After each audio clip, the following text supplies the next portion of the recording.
Qala al-mu'allif rahimahullah wa nafa'ana bihi wa bi ulumihi fid dharain amin. Wa fi ijtima'ati salawati min salatil jama'ati wal jumu'ati wal idaini tashilu sabili ta'arufi wa ta'alufi bainal muslimin.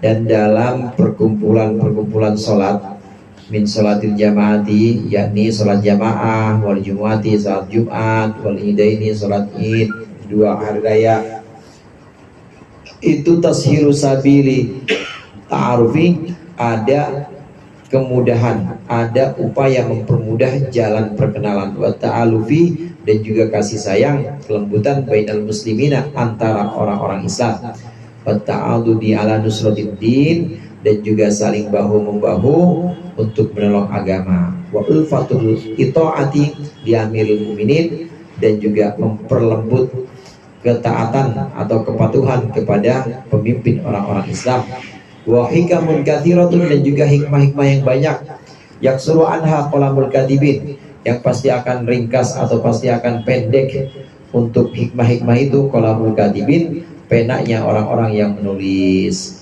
Termasuk diantara mujizat Nabi Muhammad yang tidak akan usang dan juga tidak akan putus sampai kiamat, kita masih bisa saksikan sekarang. Ini adalah hikmah-hikmah yang ada dalam ajaran Nabi Muhammad atau dalam ajaran Islam. Kalau mujizat-mujizat indrawi putus sudah selesai. Nabi Muhammad nyendokin makanan gak habis-habis pada ribuan, sudah selesai, dan yang mengalami hanya orang pada saat itu. Tapi kalau mujizat yang berupa ajaran Nabi Muhammad, syariat Islam, hukum-hukum yang ada dalam syariat dalam Islam, ibadah-ibadah, itu semua mujizat yang masih bisa kita saksikan sampai sekarang. Kemarin yang sudah kita bahas itu sholat. Sholat itu kalau kita renungkan, itu isinya adalah konektivitas atau koneksi kita dengan Allah. Kalau kita mau connect terus, sholat, wudunya juga jangan lepas. Pokoknya 5G dah, 5G persen. Pasti itu sinyalnya kenceng. Dengan cara apa? Dengan cara sholat. Tapi sholatnya sholat hati juga, badannya sholat, hatinya juga harus sholat. Karena yang memang Allah lihat itu adalah hatinya. Innallaha la yanzuru ila suwarikum walakin yanzuru ila qulubikum. Sabda Rasulullah SAW. Rasulullah SAW. Allah tidak melihat kepada bentuk-bentuk kalian, duduk, diri, ruku. Allah tidak melihat itu, tapi Allah melihat hati. Maksudnya kalau emang posisi badannya sujud, hatinya harus sujud juga. Kalau emang posisi badannya ruku, hatinya harus ruku juga. Tunduk kepada kebesaran Allah. Kalau memang disuruh berdiri, hatinya harus berdiri juga tegak, nggak nengok-nengok. Hatinya hanya kepada Allah saja. Itu hikmah dari sholat. Yang berikut ini yang barusan kita baca, hikmah dari sholat-sholat yang dilakukan secara berjamaah. Sholat fardu berjamaah di masjid, itu paling bagus banget, cakep. Kalau sholat fardu memang dianjurkannya berjamaah dan di masjid, itu sholat fardu. Kalau bisa itu dilaksanakan seperti itu. Nah, adapun sholat sunnah, lihat-lihat. Sholat sunnah, kalau sholat sunnahnya memang sholat sunnah yang tidak diajarkan atau disyariatkan berjamaah, bagusan di rumah. Duha misalnya, duha kan nggak diajarin atau nggak disyariatkan berjamaah, di rumah aja. Kemudian sholat yang tidak disyariatkan berjamaah, istikharah sih berjamaah. Istikharah berjamaah enggak. Apalagi tahajud. Iya, jangan Bang Heru jam 2:30 bawa sejadah. Mau mana Bang? Mau ke masjid tahajud. Ya jangan, di rumah. Kalau sholat sunnah yang tidak disyariatkan berjamaah, cakapan di rumah. Kecuali sholat sunnah yang memang ada kaitannya dengan sholat fardu, namanya rawatib. Qobliyah ba'diyah, ya qobliyah ba'diyah, apalagi ba'diyah. Kalau qobliyah masih bisa kita siasatin, kita di rumah, kemudian berangkat ke masjid langsung sholat fardu, karena tidak hilang waktunya atau tidak luput. Cuma kalau ba'diyah, selesai kita sholat fardu, ini nggak boleh lama-lama. Begitu kita udah jalan ke rumah, mana naik motor lama banget lagi 15 menit, udah luput waktunya. Jadi gimana? Di masjid aja kalau ba'diyah, karena itu ada ikatan dengan sholat fardunya. Nah selain itu yang memang tidak disyariatkan sendiri, sholat percakapan di rumah aja. Jadi sendiri. Nah ada pun sholat-sholat yang disyariatkan berjamaah seperti sholat Idul Adha, Idul Fitri, meskipun sunnah atau yang wajib, misalnya Jumat, ya ini memang di masjid bagusnya. Kalaupun nggak di masjid, kalau sholat Id misalnya mau di lapangan ya boleh. Ada banyak hikmah dalam pelaksanaan sholat-sholat berjamaah ini. Di antaranya, ini kan anjuran atau ajaran Nabi Muhammad SAW, sholat berjamaah ini. Kenapa kita dianjurkan berjamaah? Ini untuk saling mengenal. Islam itu seperti itu indahnya, saling mengenal, duduknya semuanya sama rata, sama tinggi. Ya kecuali sekarang masjid yang ada bangku-bangkunya dah. Kadang ada bangku lipat ya, karena udah nggak bisa ya. Boleh dah, itu nggak apa-apa. Itu iya yang buat duduk karena memang utur itu. Tapi kalau dalam keadaan normal sama semuanya, lesehan, nggak ada yang pakai sofa. Jangan mentang-mentang imam dia pakai sofa, ya nggak bisa, sama semuanya. Mempermudah perkenalan di antara orang Islam, itu hikmahnya. Kemudian juga mempermudah atau memperlembut hati orang-orang Islam sehingga muncul kasih sayang. Kita sholat berjamaah di masjid 2-3 hari. Kebetulan Ustadz Yasin udah nggak kelihatan nih. Ini kan pasti ada rasa kemana Ustadz Yasin ya? Kita tengokin yuk. Kali aja kita ini kecipratan, orang dia habis dapat gusuran misalnya. Masa kita tengokin ya 2% gak ada. Tengokin, akhirnya tengokin traktir kan. Itu namanya at-ta'aluf bainal muslimin. Dicariin biasanya sholat jamaah nggak kelihatan, sehari 2 hari pasti dicariin mana ada kabar apa, ditengokin ya. Kalau dapat rezeki ya alhamdulillah, kalau lagi sakit ya kita doakan rumah. Ini at-ta'aluf bainal muslimin. Jadi benar-benar ada kekompakan dalam kasih sayang, dalam perkenalan. Selain itu juga sholat jamaah ini, ajaran Nabi Muhammad, hikmahnya adalah untuk bahu-membahu, untuk menyiarkan Islam, supaya ada syiarnya, kampung itu ada orang Islam, kampung itu ada agama Islam. Tambah lagi hikmahnya antara lain adalah untuk menunjukkan bahwa ini kita orang-orang Islam yang memang kompak. Biasanya kalau begitu masjid kalau rame Pak, apalagi ada pengajiannya punya nama lagi, Zaratul Gudang itu. Nanti kalau pengen ada pilihan legislatif, didatangin ketuanya tuh, anggota berapa anggota gitu misalnya ya mana dia butuh nggak terus aman tuh, butuh nggak, pasti begitu tawarin. Itu hikmah, tapi kita bukan ngarah ke situnya, bukan. Tapi setidaknya dengan kumpul-kumpul sholat jamaah ini sunnah muakkadah, dianjurkan. Setidaknya dengan kumpul-kumpul seperti itu, maka akan kelihatan ada warna kita, yaitu warna orang Islam. Dan pemerintah atau pihak-pihak tertentu ini akan gampang mengenal kita. Dan masih banyak lagi disebutkan di sini. Kalaupun dituliskan itu pasti akan capek, orang Indonesia akan capek tentang hikmah-hikmah dari sholat jamaah ini. Di kitab I'anah itu disebutkan lagi, di antara hikmah sholat jamaah, orang yang tadinya nggak bisa jadi bisa, orang yang udah bisa jadi tambah bisa. Itu hikmahnya jamaah. Tadinya dia belum tahu kalau sholat itu berada di soft belakang sendirian itu hukumnya haram. Tadi dia belum tahu. Nah karena dia ikut jamaah, maka jadi tahu. Ada yang ngajarin atau ada yang nasihatin dia, jangan begitu bang, masuk aja di soft ini, langsung sendirian.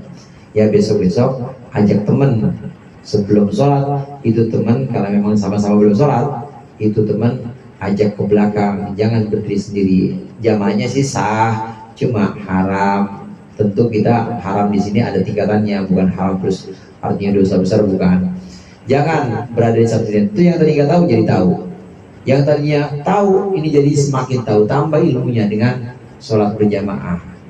Terus hikmahnya lagi sholat jamaah itu, orang yang nggak tahu pun atau orang yang masih minim sekali agamanya itu jadi ketutupan. Jadi ketutupan hikmahnya jamaah. Jadi nggak ketara. Coba dah kalau yang baru mengenal agama suruh sholat sendirian, dia bingung. Ini habis ruku baca Fatihah lagi nggak nih? Nanti habis sujud berapa kali ya? Lupa diajarin Ustadz nih. Sujud apa 3 apa 2 ya? 1 rakaat ya? Lupa. Gara-gara dia masih minim banget. Tapi kalau sholat jamaah nggak begitu. Kalau sholat jamaah nggak ketara dia, nggak ketara begonya. Orang ikut imam aja. Tapi kalau sholat sendiri jadi kelihatan. Ini hikmah jamaah sangat banyak. Kalau dituliskan itu akan habis pena untuk menuliskan hikmah-hikmah yang ada dalam syariat jamaah ini.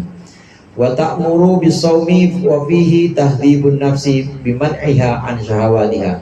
Dan juga syariat Islam ini menyuruh kita untuk berpuasa, dan dalam puasa itu tahdhibun nafsi, ada pemeliharaan atau ada pendidikan hawa nafsu kita, pendidikan diri kita biman'iha, dengan mencegah hawa nafsu an syahawatiha, dari keinginan-keinginannya, wa tamrinul insani ala rad'i nafsihi, dan juga melatih seseorang untuk mengatur hawa nafsunya, menahan hawa nafsunya anil ma'asi, dari maksiat-maksiat, wa syahawati, dan keinginan-keinginan al-mudirrati, yang membahayakan.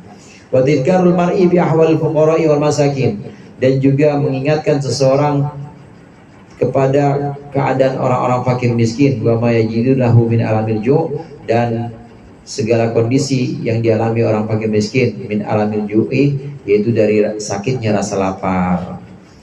Ini syariat berikutnya diulas oleh pengarang. Puasa itu syariat Islam. Puasa itu adalah ajaran Nabi Muhammad. Dalam Islam ada puasa. Ada banyak keunggulan, ada banyak keajaiban, dan juga ada banyak sesuatu yang luar biasa dalam syariat puasa. Di antaranya puasa ini adalah untuk mengendalikan diri kita dari keinginan. Sebutannya di sini syahwat. Keinginan itu banyak, Pak. Syahwat itu banyak. Syahwat secara umum ini banyak. Termasuk di antaranya adalah 2 syahwat yang kita kenal, syahwatnya perut dan syahwatnya farji. Puasa itu minimal mengekang 2 syahwat itu. Syahwatnya perut, enggak setiap hari dimasukin aja, masuk aja makanan dari mana aja masuk. Tapi pray dulu kalau Ramadan, diatur dulu dari subuh sampai maghrib, berhenti, nggak masuk. Ini kepengenannya perut, diatur. Pengenannya farji juga begitu. Pengenannya kemaluan diatur juga. Ini untuk melatih diri kita supaya kita jadi tuan untuk diri kita, supaya kita jadi pemimpin, kita jadi bos atau majikan dari diri kita sendiri. Jangan kebalik, ini malah diatur sama syahwat.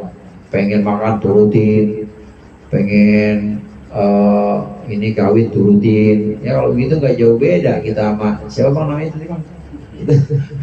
Iya nggak jauh beda kayak begitu kan. Nah kita enggak, kita harus jadi tuan atas diri kita sendiri dengan cara puasa. Kita yang ngatur. Enggak, belum waktunya makan nih, belum beduk. Enggak, belum waktunya kelonan nih, orang masih tengah hari bolong, kelonan bulan Ramadan. Enggak, kita yang ngatur, karena kita adalah tuan atas diri kita sendiri.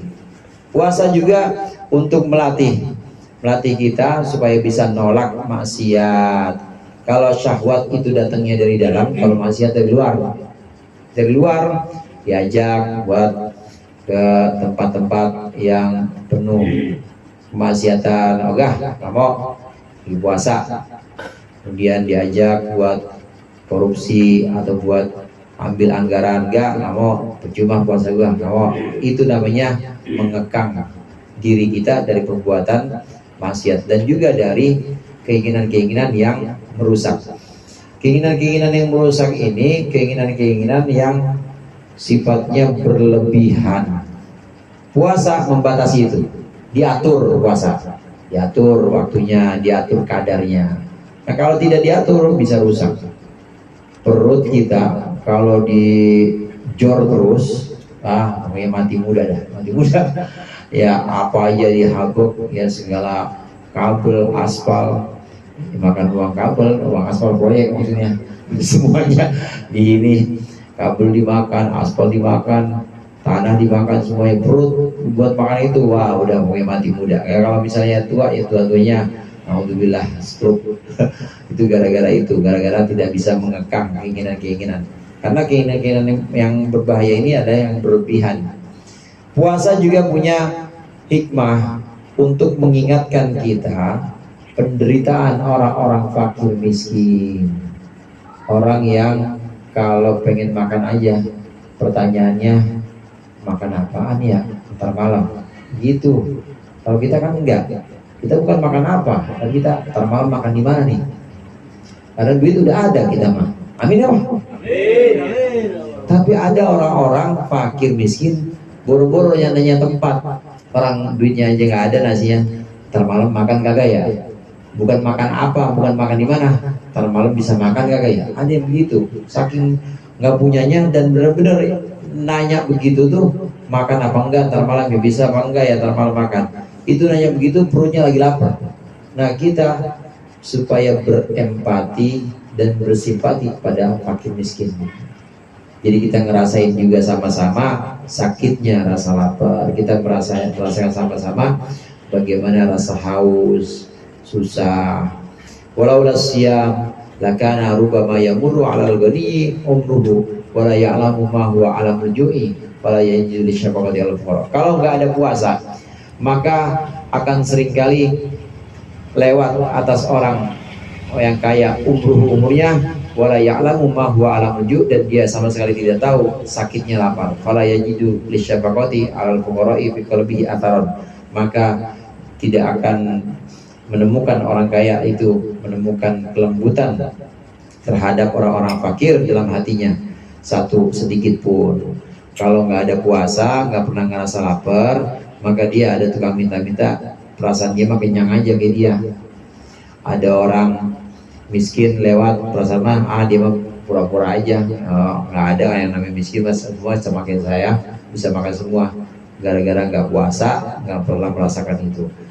Wa ta'muru bizakati wa fiha al-ihsanu, dan juga syariat ini mengajak memerintahkan kita zakat. Wa fiha al-ihsanu lil fuqara'i wa du'afai bisaddi hajatihim. Dalam zakat itu ada perbuatan baik untuk orang fakir dan lemah, bisaddi hajatihim, dengan menutup kebutuhan mereka, wa tadhibi nafsil ghani, dan juga melatih nafsunya orang kaya, wa tathhiriha, membersihkan dan juga membersihkan zakat an khalqi, membersihkan ini aja, membersihkan hajatihim an khuluqil bukhli wa al-madhuri, dari akhlak bakhil yang disebutkan. Ini rahasia dari zakat. Kenapa disuruh zakat? Disuruh zakat karena di sana ada perbuatan baik untuk orang fakir, orang-orang lemah, dengan kita menutupi kebutuhan mereka. Zakat atau sedekah ini juga bisa melatih diri orang kaya, supaya orang kaya ini lepas dari sifat bakhil. Kalau orang kaya bisa melakukan sedekah, kita yang kaya bisa melakukan sedekah dan bisa zakat, maka kita akan terlindung dari sifat bakhil. Orang yang terlindung dari sifat bakhil, maka akan Allah tambahkan lagi rizkinya. Allah berikan semua kebutuhan-kebutuhannya itu kecukupan, bahkan lebih dari cukup. Caranya hilangkan sifat bakhil ini. Karena memang hadirin, keinginan untuk menjaga kepemilikan itu sudah merupakan satu yang sifatnya naluriah. Udah naluri orang, namanya punya gua ya gua, masa dibagi-bagi. Ini udah secara naluri memang seperti itu. Ini yang harus kita kikis dan kita latih pelan-pelan, bahwa ada sebagian dari milik kita yang sebenarnya hak orang lemah, hak orang miskin. Zakat untuk memunculkan ini, untuk memunculkan sikap bahwa dari milik kita itu ada yang Allah titipkan untuk orang lain. Allah memberikan rizki itu melalui perantara, enggak tiba-tiba blok-blok datang dari langit, enggak, pasti melalui perantara. Perantaranya bisa bapak kalau memang rizkinya buat anak, Bisa suami kalau memang rezekinya rezeki istri dititipin tuh. Begitu juga rezekinya orang fakir, miskin, rezekinya orang lemah, anak yatim yang lemah, ini juga kadang-kala Allah titipkan kepada orang-orang kaya supaya muncul kasih sayang antar manusia itu seperti itu. Sengaja Allah ciptakan kehidupan dunia ini ya bermacam-macam, ada yang kaya, ada yang miskin, supaya yang kaya bisa ambil pahala sedekah, yang miskin juga bisa ambil pahala terima kasih atau bersyukur.